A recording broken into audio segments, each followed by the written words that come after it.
Hello everyone. आज अपन Michelson Morley experiment के बारे में चर्चा करेंगे। तो माइकलसन मोर्ले एक्सपेरिमेंट क्या बताता है और कहाँ काम में आता है। तो पहले अपन थोड़ा इसे हटकर चर्चा कर लेते हैं। तो न्यूटन के अनुसार तीन भौतिक राशियाँ दूरी, समय और द्रव्यमान, ये तीनों अपने पास क्या थी, निरपेक्ष और नियत थी। यानी ये अपने पास प्रेक्षक और प्रेक्षण के स्थिति के ऊपर निर्भर नहीं करती थी। इसके अलावा न्यूटन की एक ऐसे निर्देश तंत्र की खोज करने की परिकल्पना की या चेष्टा की जो ब्रह्मांड में स्थिर तथा निरपेक्ष पिंडों की निरपेक्ष गति को जाना जा सके, जिसके सापेक्ष अपन जो या उसको बोल सकते हैं निरपेक्ष निर्देश तंत्र। इसकी चेष्टा की या इसकी परिकल्पना की कि ऐसा कोई निर्देश तंत्र हो सकता है जिसके अंदर ब्रह्मांड में पिंडों का निरपेक्ष गति या निरपेक्ष वेग की अपन क्या कर सकते हैं, वहाँ पे उसके सापेक्ष गणना कर सकते हैं। तो उस निर्देश तंत्र को बोला गया है निरपेक्ष निर्देश तंत्र। तो अब निरपेक्ष गति को जाना जा सके उस निर्देश तंत्र के सापेक्ष, तो प्रायोगिक प्रेक्षित परिणामों को अपन निरपेक्ष गति के पदों में अपन क्या कर सकें, उस निर्देश तंत्र की सहायता से व्यक्त कर सकते हैं। जो प्रायोगिक प्रेक्षित परिणाम है वो निरपेक्ष गति के पदों में व्यक्त किया जा सके। परंतु ऐसा न्यूटन से पॉसिबल हुआ नहीं, लेकिन उसने बहुत सारे प्रयोग किए, बहुत सारे एक्सपेरिमेंट करने के बाद में उसने स्वीकारा कि निरपेक्ष गति या निरपेक्ष वेग ऐसे कोई भी यथार्थ नहीं हो सकता।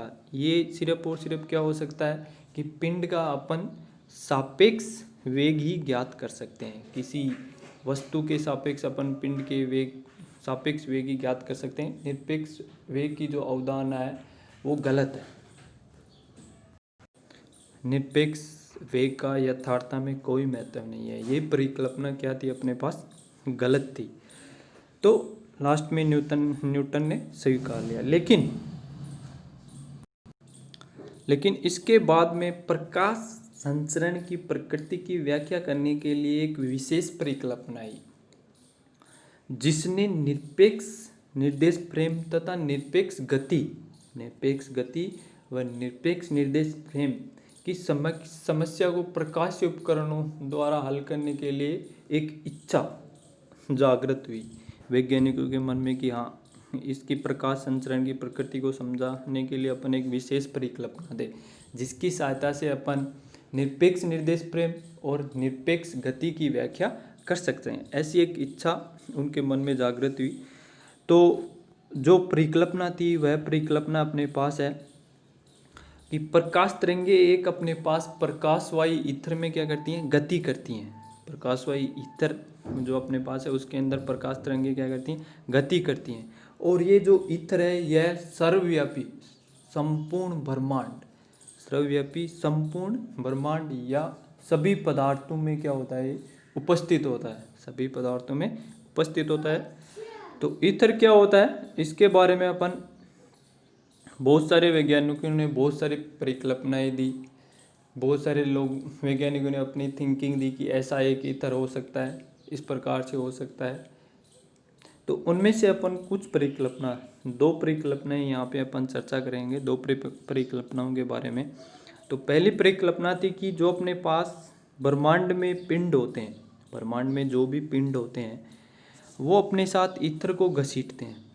वो क्या करते हैं, अपने साथ ईथर को घसीटते हैं। जैसे जैसे वो गति करते हैं उनके साथ ही क्या चलता है, ईथर चलता जाता है, जिसके कारण ईथर और पिंड के बीच में कोई रिलेटिव मोशन नहीं होती।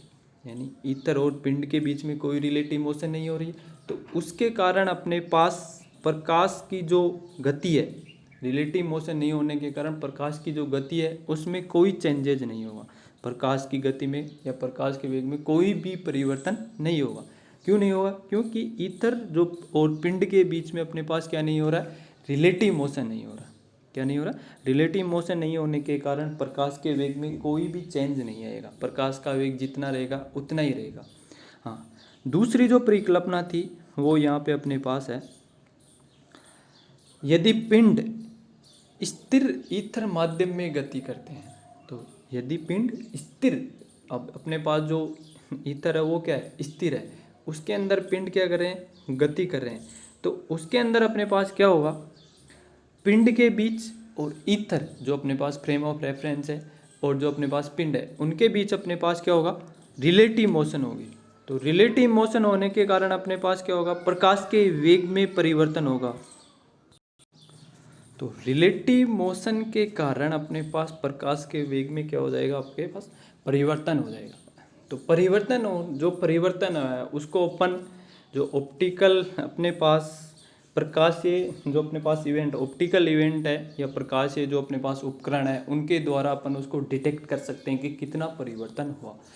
तो ये जो परिकल्पना है इसको लेकर अपन क्या करते हैं, आगे बात करते हैं। जो सेकंड परिकल्पना है कि ईथर अपने पास क्या, जो पिंड है वो स्थिर ईथर माध्यम में गति करते हैं। स्थिर ईथर माध्यम में गति करने के कारण उनके बीच में रिलेटिव मोशन होती है और रिलेटिव मोशन से अपने पास क्या हो जाता है, प्रकाश का वेग परिवर्तन हो जाता है। और प्रकाश का वेग परिवर्तन को अपन क्या कर सकते हैं, किसी भी प्रकाशीय उपकरण के द्वारा अपन उसको क्या कर सकते हैं, डिटेक्ट कर सकते हैं कि कितना परिवर्तन हुआ प्रकाश के वेग में।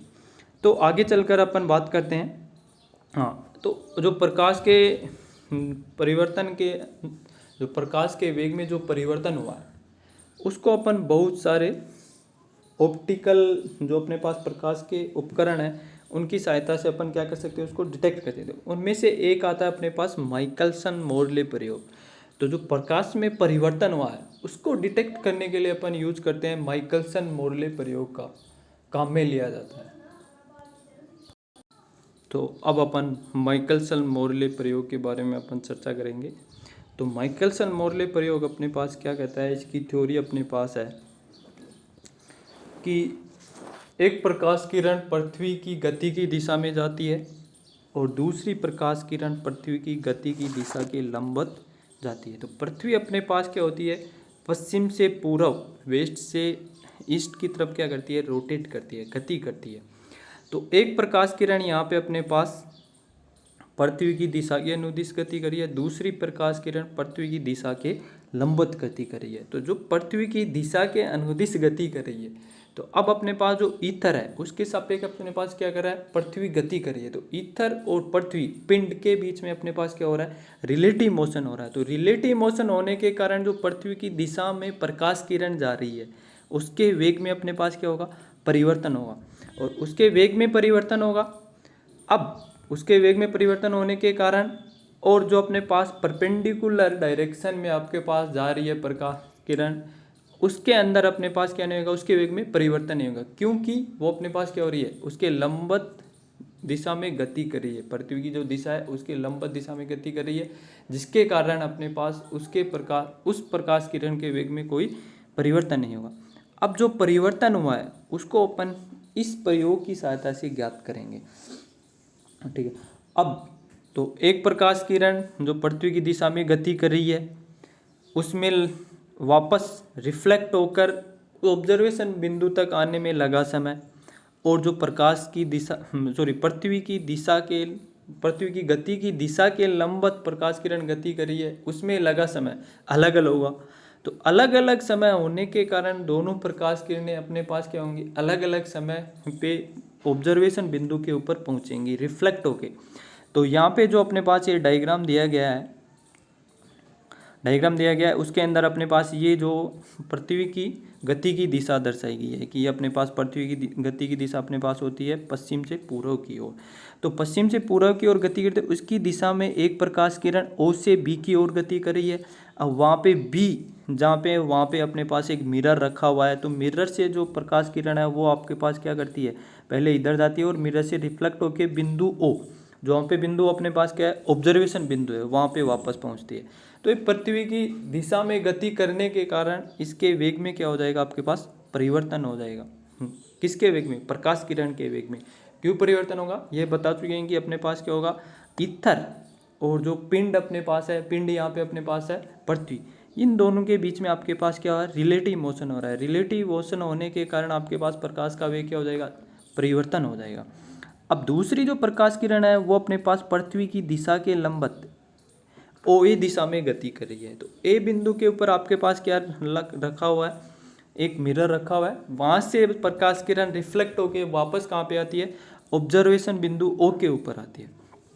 तो ऑब्जर्वेशन बिंदु ओ के ऊपर आती है, उस समय उसके वेग में कोई परिवर्तन नहीं होता है, क्योंकि अपने पास क्या हो रहा है, पृथ्वी की जो दिशा है उसके लंबवत वो गति कर रही है। तो उन दोनों के बीच में ईथर और जो पिंड है पृथ्वी, उनके बीच में उस दिशा में कोई रिलेटिव मोशन नहीं हो रही है। तो उस दिशा में कोई रिलेटिव मोशन नहीं होने के कारण प्रकाश के वेग में कोई परिवर्तन नहीं होगा। तो वो बिंदु ए से वापस रिफ्लेक्ट होकर ऑब्जर्वेशन बिंदु ओ के ऊपर आती है। तो ऑब्जर्वेशन बिंदु ओ के ऊपर पहुंचने के बाद में दोनों जो प्रकाश किरण है ओ बी और ओ ए, तो ओ ए के प्रकाश किरण के वेग में कोई परिवर्तन नहीं होने के कारण और ओ बी प्रकाश किरण के वेग में कोई परिवर्तन नहीं होने के कारण, सॉरी, ओ बी प्रकाश किरण के वेग, प्रकाश ओ बी जो दिशा में प्रकाश किरण जा रही है उसके वेग में परिवर्तन होने के कारण दोनों में कुछ टाइम इंटरवल आ जाता है। तो उस टाइम इंटरवल के कारण अपन जो समांतर होगा उसको अपन इस प्रयोग के द्वारा डिटेक्ट करेंगे कितना समय अंतर है उसके द्वारा। अब जो समय अंतर है उसको अपन माइकलसन व्यतिकरण मापी द्वारा अपन उसको नापते हैं कि कितना समय अंतर उन दोनों किरणों के बीच में हुआ। ठीक है, तो जो माइकलसन इंटरफेरोमीटर अपने पास क्या होता है, अब इसके बारे में अपन चर्चा करने जा रहे हैं। हाँ, माइकलसन इंटरफेरोमीटर का जो डायग्राम है वो यहाँ पे दर्शाया गया है। ये अपने पास माइकलसन इंटरफेरोमीटर का डायग्राम है। तो पहले अपन ये डायग्राम के बारे में चर्चा कर लेते हैं।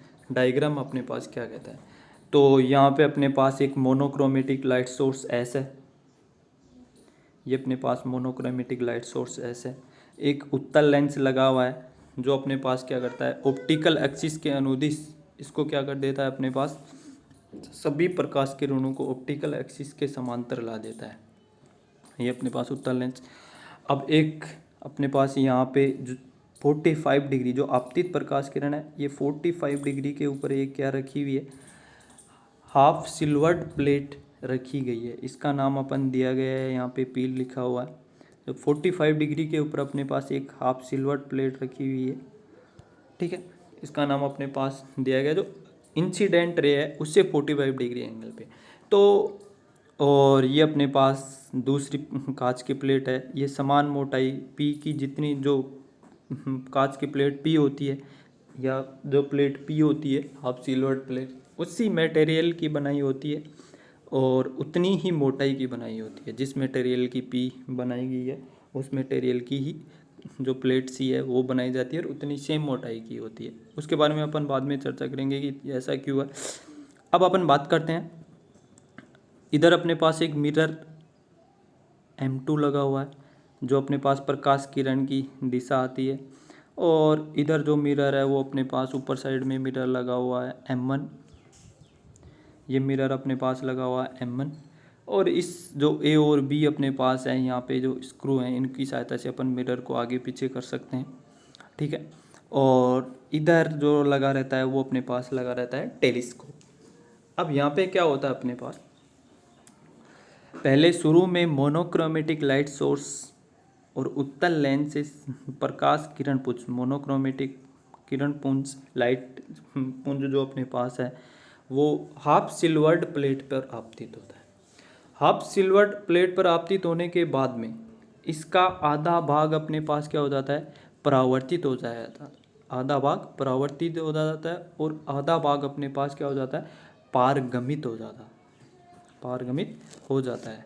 अब आधा भाग जो परावर्तित होता है वो अपने पास गति करता है ओ ए डायरेक्शन में। कहाँ पे गति करता है, ओ ए डायरेक्शन में परावर्तित भाग, और पारगमित भाग है वो अपने पास गति करता है ओ बी डायरेक्शन में। तो परावर्तित भाग ओ ए डायरेक्शन में और पारगमित भाग ओ बी डायरेक्शन में। ये अपने पास क्या है, हाफ सिल्वर्ड प्लेट है। अब जो अपने पास है O B, distance O B और डिस्टेंस ओ ए, ये दोनों अपने पास सेम डिस्टेंस के ऊपर मिरर रखे रहते हैं M1 और M2। अब यहाँ से जो अपने पास है वापस प्रकाश किरण मिरर M1 से रिफ्लेक्ट होके परावर्तित होके वापस इस पथ में आती है वापस AO पथ में आती है, और मिरर M2 से रिफ्लेक्ट होके वापस कहाँ आती है अपने पास, इस पथ में BO पथ में आती है। तो जो किरण AO आई है वो पारगमित होकर, और किरण OB आई है वो परावर्तित होकर अपने पास क्या होती है, अध्यारोपित होती हैं, और एक व्यतिकरण प्रतिरूप का निर्माण करती हैं। किसका निर्माण करती हैं, व्यतिकरण प्रतिरूप का निर्माण करते हैं, जिसके अपन किसकी सहायता से देखते हैं, टेलीस्कोप की सहायता से देखते हैं। अब अपन बात करते हैं, ये अपने पास सारा काम हो गया है यहाँ पे। अब जो अपने पास ये प्लेट C रखी रहती है, इसका क्या काम है, ये अपने पास कंपनसेटिंग प्लेट कहलाती है। क्या कहलाती है, कंपनसेटिंग प्लेट कहलाती है। ये क्या करती है, जो अपने पास पाथ डिफरेंस है उसको कंपनसेट करती है। तो कंपनसेटिंग प्लेट किस प्रकार से अपन यहाँ पे कैसे यूज ले रहे हैं उसको अपन चर्चा करते हैं, और क्यों यूज में ले रहे हैं उसके बारे में अपन चर्चा करते हैं। तो जो प्लेट P है उससे मोनोक्रोमेटिक लाइट सोर्स आपतित होता है। तो जो परावर्तित प्रकाश किरण है, तो ये नीचे से अपने पास हाफ सिल्वर्ड की हुई है, नीचे साइड में अपने पास हाफ सिल्वर्ड की गई है, उससे अपने पास ये क्या होता है, परावर्तित, जो सिल्वर्ड पार्ट है वहाँ से परावर्तित होता है। तो नीचे की जो प्रकाश, जो अपने पास क्या होती है, प्रकाश प्लेट होती है, सॉरी प्लेट P होती है, वो नीचे की डायरेक्शन में, नीचे का जो तल है उसका आधा भाग सिल्वर किया हुआ है, जो अपने पास सिल्वर्ड किया हुआ है, वहाँ से किरण पुंज नीचे के पृष्ठ से क्या होता है, परावर्तित होता है। तो नीचे के पृष्ठ से परावर्तित होने के बाद में ये परावर्तित किरण होती है वो अपने पास क्या होती है, इस प्लेट से 2 बार गुजरती है। तो इस प्लेट से 2 बार गुजरती है, जबकि जो पारगमित किरण है वो इस प्लेट से 1 बार गुजरती है। तो इस प्रकार परावर्तित प्रकाश किरण 2 बार गुजरने के कारण और पारगमित प्रकाश किरण 1 बार गुजरने का कारण इन दोनों में क्या हो जाता है, अपने पास पाथ डिफरेंस हो जाता है। 2 बार गुजरने से और 1 बार गुजरने से परावर्तित प्रकाश किरण 2 बार और पारगमित प्रकाश किरण 1 बार गुजरने के कारण इनमें अपने पास क्या हो जाएगा, पाथ डिफरेंस पैदा हो जाएगा। जो पाथ डिफरेंस को किस प्रकार कंपनसेट करें, अब प्लेट C रखते हैं, तो प्लेट P होती है, उसी मटेरियल की प्लेट C बनाई जाती है और उतनी ही मोटाई की बनाई जाती है, जिसके कारण जो पारगमित प्रकाश किरण है वो क्या हो जाती है, 1 बार और उसी प्लेट, उसी पदार्थ और उसी मोटाई से अपने पास क्या होती है, गुजर जाती है, जिस कारण परावर्तित प्रकाश किरण और पारगमित प्रकाश किरण इनके बीच में ऑप्टिकल डिस्टेंस अपने पास क्या हो जाती है, प्रकाशीय पथ क्या हो जाता है, बराबर हो जाता है, जिसके कारण कोई भी इन दोनों किरणों के बीच में पथांतर नहीं होता है। तो इन दोनों किरणों के बीच में कोई भी पथांतर नहीं होने के कारण इस प्लेट को बोला जाता है, ये पाथ डिफरेंस को क्या कर देती है, सेम कर देती है, जिसके कारण इसको बोला जाता है कंपनसेटिंग प्लेट। अब अपन चलता करते हैं आगे, यहाँ पे अपने पास व्यतिकरण प्रतिरूप बनता है, वो अपने पास क्या हो जाता है, टेलीस्कोप द्वारा अपन उसको देख सकते हैं। ठीक है, अब दोनों किरणों के बीच पाथ डिफरेंस 0 है, यानी ऑप्टिकल डिस्टेंस भी 0 है और वैसे डिस्टेंस भी आपके पास क्या है, सेम है, जिसके कारण ये क्या करेंगी, सेम टाइम और सेम फेज पे बिंदु O के ऊपर पहुंचेंगी, सेम टाइम में और सेम फेज के अंदर। इनके अपने पास फेज डिफरेंस भी क्या रहेगा, पाथ डिफरेंस 0 होने के कारण फेज डिफरेंस भी क्या हो जाएगा, अपने पास 0 हो जाएगा। तो सेम फेज और सेम टाइम पे बिंदु O पे पहुंच के क्या होते हैं, अध्यारोपित होते हैं, जिसके कारण यहाँ पे अपने पास इंटरफेरेंस पैटर्न का निर्माण होता है। और इंटरफेरेंस पैटर्न का निर्माण होने के कारण अपने पास उसको अपन टेलीस्कोप, जो अपने पास इंटरफेरेंस पैटर्न में अपने पास क्या होती हैं, कंसेंट्रिक सर्किल के रूप में अपने पास क्या होती है, फ्रिंजे का निर्माण होता है। कंसेंट्रिक सर्किल के संकेंद्रीय वर्ताकार फ्रिंजों के रूप में अपने पास क्या होता है, व्यतिकरण प्रतिरूप बनता है, जिसको अपन टेलीस्कोप की सहायता से देख सकते हैं। तो सेम टाइम और सेम पथांतर, यानी पथांतर का मान अपने पास 0 ने सेम टाइम पे और सेम फेज में पहुंचती हैं। ठीक है ना।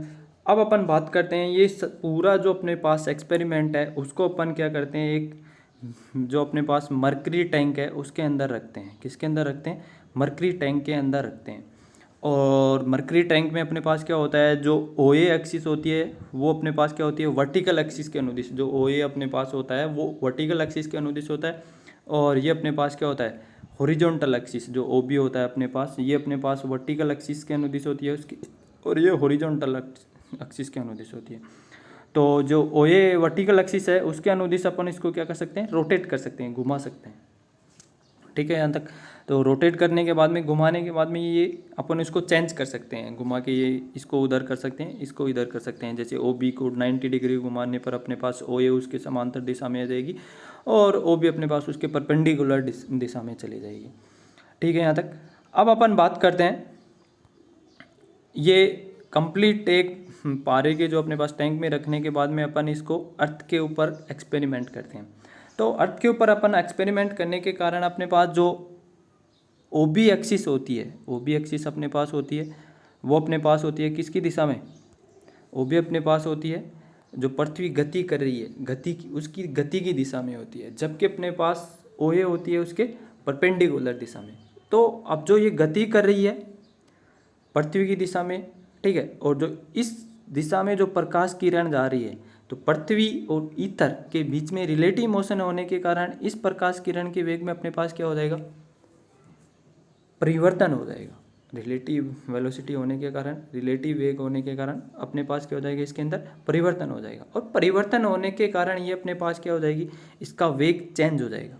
ठीक है, जाते समय अपने पास इसका वेग कुछ होगा और आते समय इसका वेग क्या और कुछ होगा। तो उसके कारण अपन बात करते हैं, जबकि इनके बीच में रियल जो डिस्टेंस है वो सेम है अपने पास, और ऑप्टिकल डिस्टेंस भी क्या आपके पास सेम है। अब जो ये परिवर्तन होने के कारण इन दोनों जो प्रकाश किरण के दोनों जो अपने पास ये परपेंडिकुलर जाएगी, परावर्तित प्रकाश किरण और पारगमित प्रकाश किरण, दोनों के वेग में अपने पास परिवर्तन होने के कारण आपके पास क्या होगा, ये अलग अलग समय के पर कहाँ पे पहुँचेंगी, बिंदु ओ के बीच में पहुँचेंगी, बिंदु ओ के ऊपर पहुँचेंगी। तो ओ के ऊपर अलग अलग समय में पहुँचने के कारण इनके बीच में अपने पास क्या उत्पन्न हो जाएगा, पाथ डिफरेंस उत्पन्न हो जाएगा। लेकिन किसके कारण, रिलेटिव वेलोसिटी के कारण अपने पास अलग अलग समय पे पहुँच रही थी। वैसे अपने पास ऑप्टिकल डिस्टेंस और रियल डिस्टेंस दोनों सेम होती है, उसके कारण अपने पास क्या होगा, पाथ डिफरेंस 0 होगा। इस कारण वहाँ पे उसके अंदर कोई एरर नहीं आएगा। लेकिन जो पृथ्वी और ईथर के बीच में रिलेटिव मोशन के कारण प्रकाश के वेग में, प्रकाश किरण के वेग में जो ओ बी दिशा में जा रही है, पारगमित प्रकाश किरण है, उसके वेग में गति होने के कारण इसके अंदर आपके पास क्या आ जाएगा, पाथ डिफरेंस आ जाएगा। तो पाथ डिफरेंस होने के कारण अपने पास अलग अलग समय पे पहुंचने के कारण पाथ डिफरेंस उत्पन्न होगा। अब उस पाथ डिफरेंस को अपन क्या करते हैं, कैलकुलेट कर सकते हैं। तो जो अपने पास प्रकाश किरण जा रही है, इसकी दिशा में जा रही है, तो उसके कारण अपन ये अपने पास बी मिरर M2 है, ये अपने पास O है यहाँ पे, और ये B है, तो जा रही है, उसके कारण इसकी जो रिलेटिव वेलोसिटी है वो अपने पास क्या हो जाएगी, C माइनस वी। जबकि आ रही है उस कंडीशन में अपने पास इसकी रिलेटिव वेलोसिटी हो जाएगी C प्लस वी। अब C माइनस वी और C प्लस वी ये अपने पास क्या होती है, दोनों अलग अलग वेग से गति करेंगी। जबकि इसके अंदर अपने पास रियल डिस्टेंस है वो अपने पास इनके बीच में क्या है, D है। रियल डिस्टेंस D होने के कारण अपने पास जो जाने में और आने में लगा समय, अपन प्रकाश किरण का जाते समय और आते समय, लौटते समय में कुल समय अपने पास हो जाएगा। जाते समय अपने पास इसका वेग कितना है, C माइनस वी, तो जाते समय लगा वेग आपके समय हो जाएगा D minus C minus we.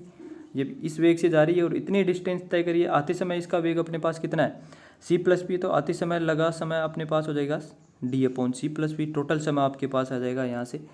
ठीक है, इसको सोल्व करने पर अपने पास आता है टोटल समय का मान 2CD upon C square minus V square. इसको अपन यहाँ से C स्क्वायर कॉमन लेते हैं और ऊपर जाके अपन इसको एक्सपेंड करते हैं, तो ये अपने पास क्या आता है, ये वाला समीकरण आता है।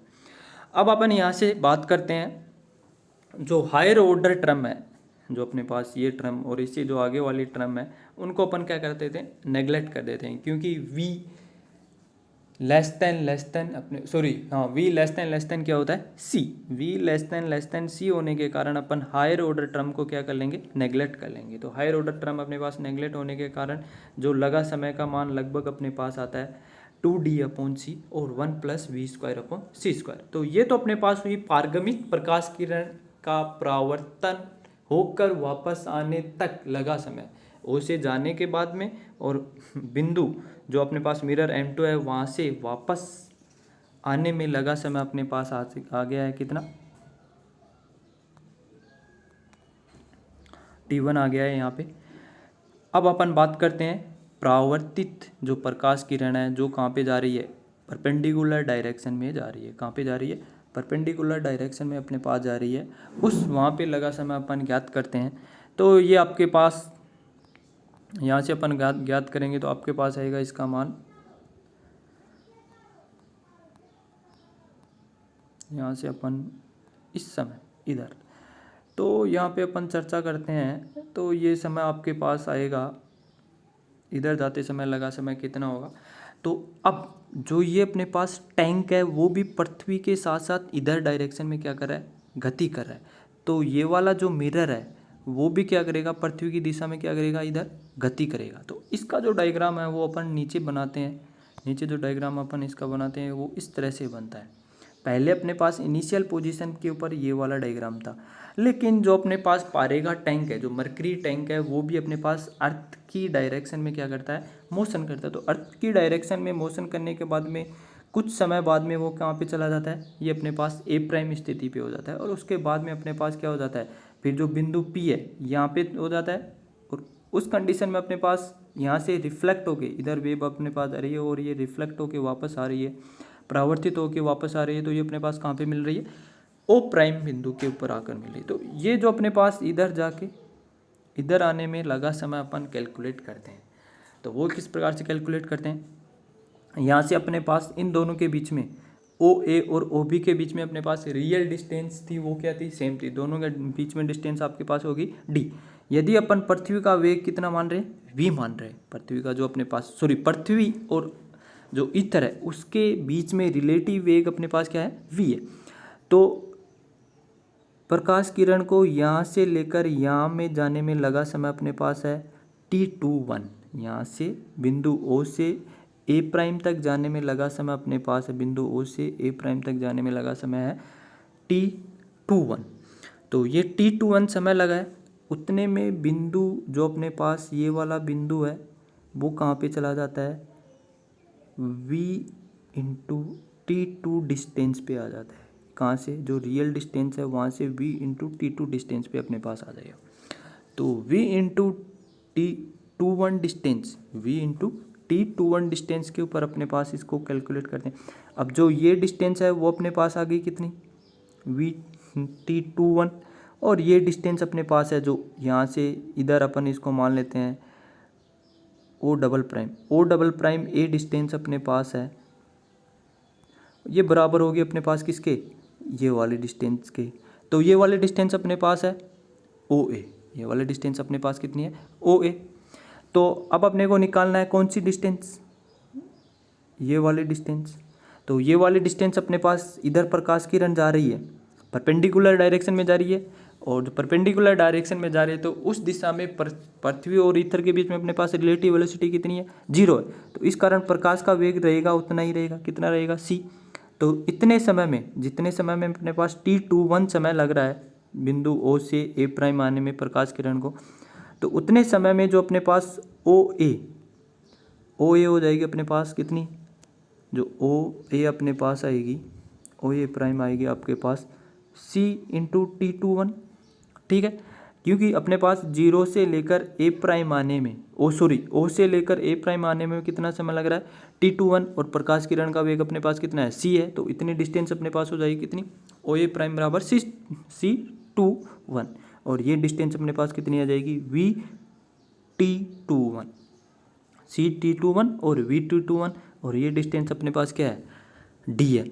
तो यहाँ से अपन पाइथागोरस प्रमेय से लगा सकते हैं कि OA प्राइम स्क्वायर बराबर OA स्क्वायर, कर्ण स्क्वायर बराबर आधार स्क्वायर प्लस लंब स्क्वायर। तो यहाँ से अपन निकालेंगे तो ये अपने पास CT21 आ जाएगा। ये D स्क्वायर है, ये VT21 का स्क्वायर है। दोनों तरफ अपन स्क्वायर करेंगे, दोनों तरफ अपने पास क्या है? स्क्वायर करते हैं तो आपके पास आता है ये वाले समीकरण को अपन क्या करते हैं? सोल्व करते हैं। तो सोल्व करने के बाद में आपके पास जो प्राप्त होता है, आपको सोल्व करने के बाद में यहाँ से इसको इस साइड लेके जाते हैं इधर में, तो ये माइनस हो जाता है C square minus V square.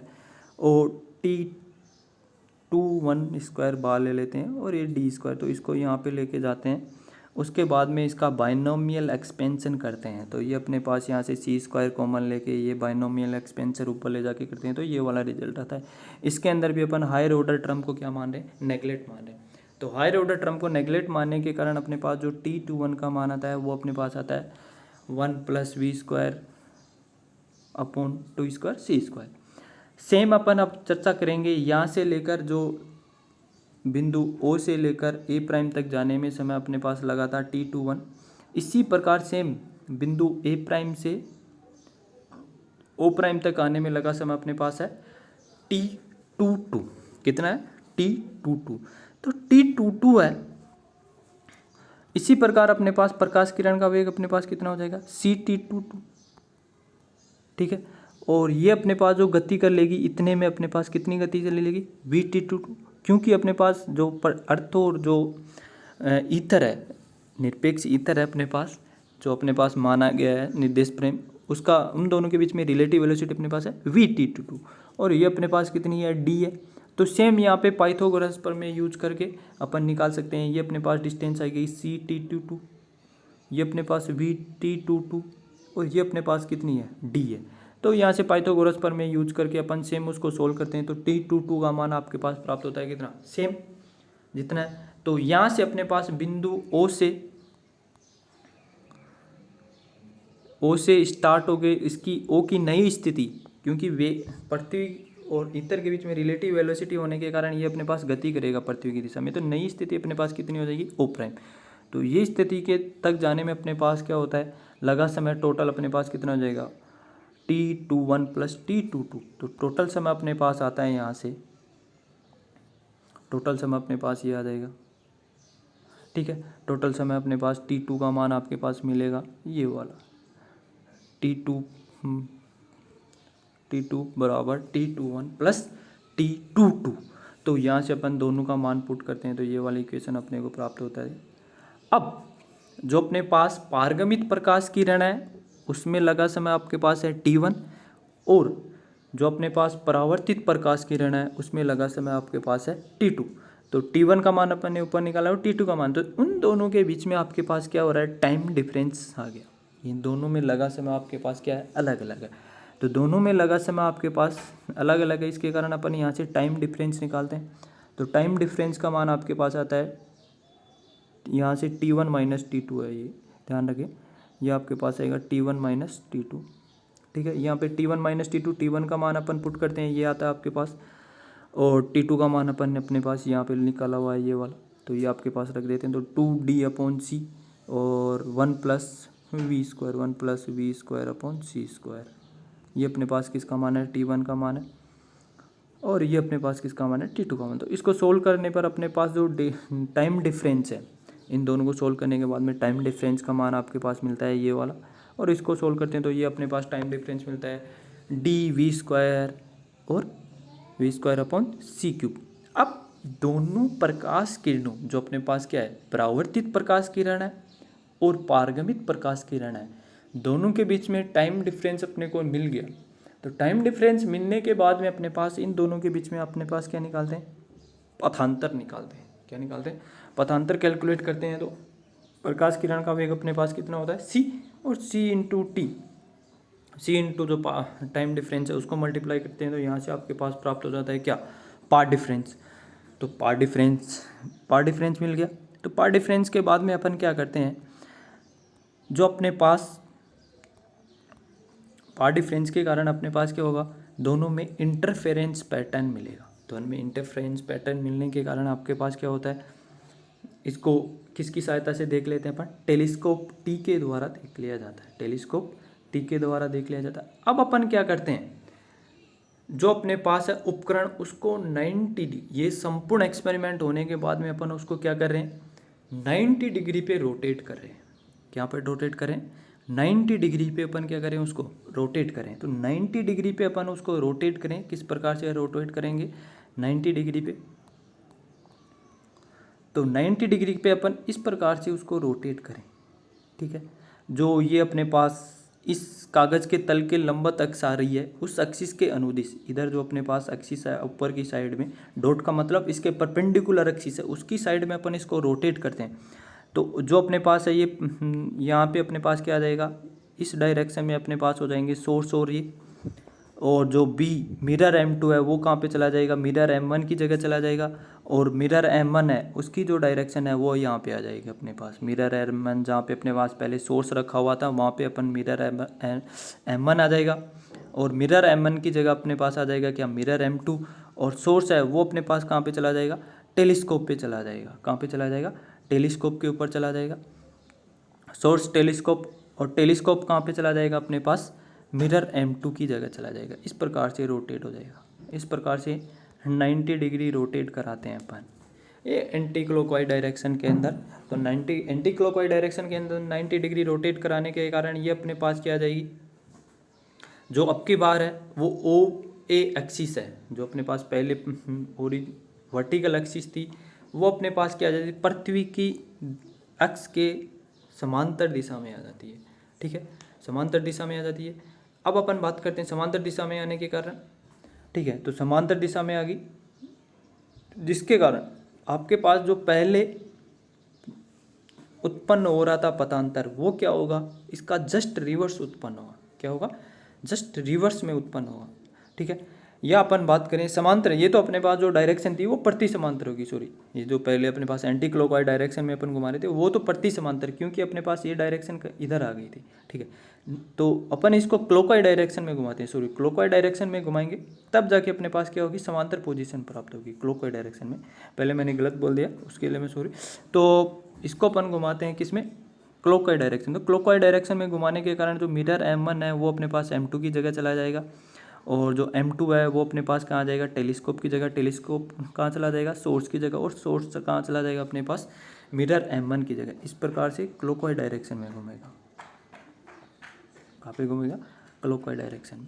अब क्लॉकवाइज डायरेक्शन में घूमने के कारण जो अपने पास OA एक्सिस है वो अपने पास यहाँ आ जाएगी, यानी AB की जगह अपने पास क्या आ जाएगा, M1 A आ जाएगा, और यहाँ पे आ जाएगा आपके पास M1। तो ये अपने पास पृथ्वी की दिशा के समांतर, सॉरी हाँ, पृथ्वी की दिशा के समांतर आ गई, और इधर अपने पास क्या आ गया, M1 आ गया। तो अब जो पथांतर उत्पन्न हो रहा है, जो पथांतर क्या हो रहा है आपके पास उत्पन्न हो रहा है, वो जस्ट पहले वाले पथांतर का क्या होगा, विपरीत होगा। पहले वाले पथांतर का क्या होगा आपके पास, विपरीत होगा। विपरीत होने के कारण इसको अपन डिनोट करते हैं किससे, -Δx द्वारा डिनोट करते हैं। अब जो अपने पास पथांतर हो रहा है वो पहले की तुलना में अपने पास क्या होता है, विपरीत पथांतर उत्पन्न होता है। तो विपरीत पथांतर होने के कारण अपन इसको डिनोट कर दिया आपके पास -Δx के द्वारा। अब टोटल पार्ट डिफरेंस, पहले पार्ट डिफरेंस अपने पास कितना था, Δx। अब जो पार्ट डिफरेंस नया था वो अपने पास कितना है, -Δx। तो टोटल पार्ट डिफरेंस अपन कैलकुलेट करते हैं तो वो अपने पास आता है 2Δx। तो Δx का मान अपन पुट करने पर अपने पास आता है कितना, 2dV² अपॉन c²। अब जो अपने पास रोटेट करने से अपन क्या करें, उसको 90 डिग्री रोटेट करने से अपने पास n नई फ्रिंजें बनती हैं। किसके अंदर, जैसे अपने पास टेलीस्कोप के अंदर अपने पास जो कंसेंट्रिक सर्किल के रूप में व्यतिकरण प्रतिरूप मिल रहा था, वहाँ पे अपने पास कितनी n नई फ्रिंजें आ जाती हैं। तो जो अपने पास पथांतर है वो कितना आ गया, n लैम्डा आ गया। तो n लैम्डा आने के अपने पास फ्रिंजों की संख्या अपन यहाँ पे कैलकुलेट करते हैं, कितनी, n। तो फ्रिंजों की संख्या n यहाँ से अपन कैलकुलेट करते हैं। तो जो माइकलसन मोले एक्सपेरिमेंट था उसके अंदर अपने पास ली गई थी d डिस्टेंस, ये अपने पास क्या है, वहाँ से डेटा लिया गया। तो अपने पास d बराबर 11 मीटर, लैम्डा अपने पास थी 5890 एंगस्ट्रॉम, यानी जो अपने पास है सोडियम लाइट सोर्स। वेलोसिटी अपने पास थी, अर्थ वेलोसिटी अपने पास, जो रिलेटिव अर्थ वेलोसिटी अपन मानेंगे वो अपने पास थी 3 × 10⁴ मीटर पर सेकेंड। और जो प्रकाश किरण की जो अपने पास गति थी वो अपने पास 3 × 10⁴। इन सभी का मान अपन इसके अंदर पुट करते हैं n वाले फॉर्मूले के अंदर, वो अपने पास आता है 0.37। यानी जो फ्रिंजें इतनी अपने पास क्या होनी चाहिए, नई फ्रिंजें आनी चाहिए, इतनी फ्रिंजें अपने पास क्या होनी चाहिए, विस्थापित होनी चाहिए। ठीक है, फ्रिंज विस्थापन आना चाहिए, किसके कारण, पथांतर के कारण। तो उपकरण को 90 डिग्री घुमाने के कारण इतनी फ्रिंजें अपने पास क्या होनी चाहिए, उत्पन्न होनी चाहिए, या इतनी फ्रिंज में अपने पास फ्रिंज विस्थापन आना चाहिए।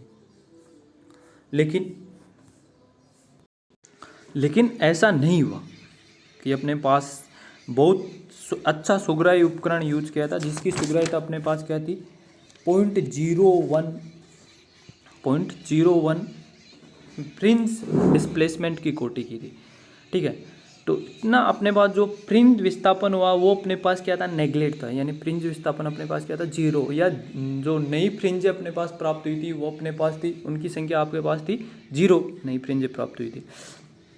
अब ये जो प्रयोग है एक साल में कंप्लीट में कई बार कई जगह भिन्न भिन्न तरंगदैर्ध्य भिन्न भिन्न जगह के ऊपर किया गया, लेकिन उसके अंदर भी अपने पास क्या नहीं हुआ, कोई भी नई फ्रिंजे, कोई भी नया जो इन दोनों में अपने पास, यानी नई फ्रिंजे का मतलब फ्रिंज विस्थापन अपने पास कुछ नहीं हुआ, यानी जो अपने पास n का मान था वो अपने पास लगभग 0 प्राप्त हुआ। n का मान क्या प्राप्त हुआ, लगभग 0। अब लगभग 0 प्राप्त होने के कारण अपने पास ये परिणाम था वो जो प्राप्त हो रहा था, कैलकुलेशन से जो परिणाम प्राप्त हो रहा था वो अपने पास क्या था, नेगेटिव परिणाम था। क्या प्राप्त हुआ, नेगेटिव परिणाम। यानी अपने पास एक्सपेरिमेंट में टेलीस्कोप से देखने पर तो अपने पास फ्रिंजों का मान कितना प्राप्त हो रहा है, 0, लेकिन एक्चुअल जो अपने पास अपन कैलकुलेशन कर रहे हैं, थ्योरेटिकल जो अपने पास एक्सपेरिमेंटल 0 आ रहा है और थ्योरेटिकल अपने पास कुछ ना कुछ मान आ रहा है। इन दोनों में अपने पास क्या हो रहा था, डिफरेंस पैदा होने के कारण यहाँ पे अपने पास नेगेटिव रिजल्ट प्राप्त हुआ। अब नेगेटिव रिजल्ट की अपने पास व्याख्या करने के लिए बहुत सारे वैज्ञानिकों ने बहुत सारी अवधारणाएं दी, बहुत सारे वैज्ञानिक आए, उनमें इस प्रकार से आ सकता है नेगेटिव रिजल्ट, इस प्रकार से आ सकता है नेगेटिव रिजल्ट, इस प्रकार से आ सकता है नेगेटिव रिजल्ट। तो ऐसे कई वैज्ञानिकों ने अपनी अपनी अवधारणाएं दी, उनमें से अपन बहुत सारी 2-4 अवधारणाएं यहाँ पे काम में लेंगे, और ये एक्सपेरिमेंट का जो नेगेटिव रिजल्ट है ये किसके द्वारा समझाया गया उसके बारे में भी अपन यहाँ पे चर्चा करेंगे। तो उन परिकल्पनाओं में अपन जो परिकल्पनाएं हैं वैज्ञानिकों ने अपने अपने भिन्न भिन्न प्रकार के अपने पास क्या है विचार प्रस्तुत किए, उनके अंदर अपन 2-4 परिकल्पनाओं के बारे में अपन यहाँ पे चर्चा करेंगे। तो पहली परिकल्पना थी, जब अपने पास क्या होता है कि जो पिंड अपन यहाँ पे ले रहे हैं अर्थ जो ईथर माध्यम में गति करती है वह अपने साथ क्या करती है, ईथर को घसीटती है। यानी जैसे जैसे अर्थ गति करती है उसके साथ साथ में अपने पास जो पिंड गति करते हैं यूनिवर्स के अंदर, उनके साथ साथ भी क्या चलता है, ईथर चलता है। तो इस कारण उनके साथ साथ ईथर चलने के कारण उनके बीच में कोई रिलेटिव मोशन नहीं होगी, और उनके बीच में कोई रिलेटिव मोशन नहीं होने के कारण जो प्रकाश का वेग है वो अपने पास क्या होगा, सभी दिशाओं में अपने पास क्या रहेगा, सेम रहेगा। जैसे अपने पास प्रकाश का वेग, हाँ, तो यहाँ पे अपने पास जो अर्थ, यहाँ पे जो अपने पास परिकल्पना सेकंड लेके अपन ने काम किया था, वहाँ पे अपने पास ईथर और अर्थ के बीच में रिलेटिव मोशन होने के कारण जो अर्थ की दिशा में प्रकाश किरण जा रही थी उसके प्रकाश के वेग में जो प्रकाश किरण थी उसके वेग में अपने पास अर्थ और उनके बीच में रिलेटिव गति के कारण उसका वेग अपने पास क्या हो रहा था, परिवर्तन हो जा रहा था। लेकिन अब उनके बीच में अपने पास कोई रिलेटिव मोशन नहीं हो रहा है। अब कोई रिलेटिव मोशन नहीं हो रहा है जिसके कारण प्रकाश का वेग क्या होगा, आपके पास सभी दिशाओं में समान होगा। ठीक है, अब सभी दिशाओं में समान होने के कारण अपने पास क्या होगा, कोई भी अपने पास उनके बीच में क्या नहीं होगा, पथांतर उत्पन्न होगा कि प्रकाश का वेग सभी दिशा में समान हो गया, इस कारण प्रकाश के वेग में अपने पास कोई परिवर्तन नहीं हुआ, और परिवर्तन नहीं हुआ जिसके कारण पथांतर अपने पास क्या आएगा, 0 आ गया। इसका मतलब n का मान भी अपने पास क्या मिलेगा, वहाँ से 0 मिलेगा। परंतु जो ये अवधारणा थी वे अपने पास क्या नहीं, तारकीय अपसरण, किसको, तारकीय अपसरण को समझा नहीं सकी, जिसके कारण जो अपने पास साइंटिस्ट है तारकीय अपसरण को अपने पास इसने समझाया नहीं, जिसके कारण अब वैज्ञानिकों ने इसको क्या कर दिया, अस्वीकार कर दिया कि ये हो ही नहीं सकता ऐसा, अस्वीकार कर दिया इसको। जो अगले वाली जो अपने पास अवधारणा थी वो अपने पास थी ये, यदि अपन प्रकाश किरण का जो वेग है, प्रकाश किरण का वेग है वो अपने पास उसके वास्तविक वेग और जो पिंड गति कर रहा है उसके सदिश योग, यानी जो अपने पास अभी जो परिकल्पना ली थी वो प्रकाश का वास्तविक वेग, जो अपने पास प्रकाश का वेग होगा वो उसके वास्तविक वेग और पिंड के सदिश वेग के बराबर होगा, यानी सदिश वेग के योग के बराबर होगा, जो अपन ने अभी एक्सपेरिमेंट में किया है, वेग सेकंड परिकल्पना है ये। तो इसकी जो परिणाम की जो अपन क्या कर सकते हैं, इस प्रकार से अपन माने इसको कि अपने पास प्रकाश का वेग है वो उसके वास्तविक वेग और पिंड के वेग के योग के बराबर माना जाए, तो अपन इस परिणाम जो नेगेटिव रिजल्ट है उसकी अपन व्याख्या कर सकते हैं। लेकिन इसके कारण जो प्रकाश का वास्तविक वेग है और जो अपेक्षिक वेग है उसके अंदर अपन इसको क्या नहीं, उन दोनों के बीच में रियल वेग और जो अपने पास एब्सोल्यूट वेग जो वेलोसिटी है, रियल वेलोसिटी और एब्सोल्यूट वेलोसिटी, उनके बीच में अपन डिफरेंस नहीं निकाल सकते। किसके कारण? जो ये वाली परिकल्पना है इसके कारण इन दोनों के बीच में रियल वेलोसिटी और एब्सोल्यूट वेलोसिटी, इन दोनों के बीच में अपने पास क्या नहीं होगा? डिफरेंस पैदा नहीं होगा, डिफरेंस नहीं निकाल सकते, डिफरेंस नहीं संभव हो पाया, जिसके कारण वैज्ञानिकों ने इस अवधारणा को भी क्या मान लिया? अस्वीकार मान लिया। अगले वाली जो अवधारणा थी वो अपने पास थी कि लोरेंस, जो अपने पास क्या है? कॉन्ट्रैक्शन, यानी अपने यहाँ लोरेंस संकुचन, लोरेंस संकुचन यानी ये वाला जो अपने पास की जो इतर गति कर रहा है, इतर गति कर रहा है, ठीक है, उसकी दिशा के अनुदिश अपने पास, उसकी दिशा के अनुदिश जो अपने पास लेंथ होगी, कौन सी? जो यहाँ पे अपने पास पृथ्वी के वेग की दिशा के अनुदिश जो रियल लेंथ थी d, उसके अंदर अपन इसके अनुपात में, उसके अंदर इसके अनुपात में उसको क्या मान ले? संकुचन मान ले, ठीक है। तो उसके अंदर इसके अनुपात में अपन संकुचन मान लें तो जो नकारात्मक परिणाम आया है उसकी अपन क्या कर सकते हैं? व्याख्या कर सकते हैं कि इसके अंदर इतना संकुचन हो सकता है, जिसके कारण इसकी व्याख्या की जा सकती है। लेकिन जो अपने पास रिजल्ट्स हैं, जो अपने पास एक्सपेरिमेंट हुए, उसके अंदर ऐसा कोई भी प्रतीत नहीं हुआ कि उसकी लेंथ में अपने पास कितनी इतनी उसके अंदर क्या हो? संकुचन हो। ऐसा अपने पास प्रेक्षित ही नहीं हुआ, कोई भी ऐसा रिजल्ट नहीं मिला कि उसकी लेंथ में और उसकी जो उन दोनों के बीच में डिस्टेंस थी उसके अंदर इतनी अनुपात में आपके पास क्या हो? संकुचन हो। ऐसा कुछ नहीं ज्ञात हुआ, ठीक है। तो इसके कारण अपने पास एक्सपेरिमेंट के अंदर नहीं ज्ञात हुआ, तो वैज्ञानिकों ने इस अवधारणा को भी क्या मान लिया गया? अपरिभाषित या अस्वीकार कर दिया गया कि ये भी अपने पास क्या नहीं, ये परिकल्पना भी नहीं हो सकती। इसके बाद में अपने पास आता है आइंस्टीन के अपेक्षिता सिद्धांत, special theory of relativity. Einstein का अपेक्षिता सिद्धांत द्वारा आइंस्टीन ने जो अपेक्षिता सिद्धांत दिया उसके अंदर माना कि ईथर का अस्तित्व अपने पास क्या है? जो ईथर की जो अवधारणा है वो अपने पास अर्थहीन है।